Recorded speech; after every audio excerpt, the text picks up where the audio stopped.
একটা ছোট্ট ধারণা আর অনুভূতিহীন লেখাকে করে তুলল প্রাণবন্ত। আজকের গল্প ইমোজি।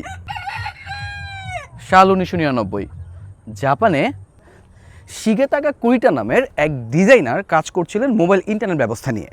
তখন মোবাইলে শুধু লেখাই যেত, কিন্তু অনুভূতি প্রকাশের জন্য কোনো ধরনের কোনো ব্যবস্থাই ছিল না। তিনি ভাবলেন শুধু লেখা দিয়ে তো মানুষের অনুভূতি বোঝানো যায় না। এই ভাবনা থেকে তিনি তৈরি করেন 176টি ছোট ছোট আইকন, যা দিয়ে মানুষের অনুভূতি প্রকাশ করা যেত। এগুলোর নাম দেয়া হয় ইমোজি।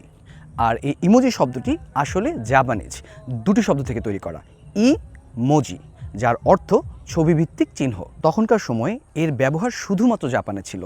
পরবর্তীতে এর জনপ্রিয়তার কারণে পুরো বিশ্বে ছড়িয়ে পড়ে। আর এখন খুদে বার্তায় হাসি, কান্না, ভালোবাসা বোঝানো যায় ছোট্ট একটা চিহ্ন দিয়ে, ইমোজি।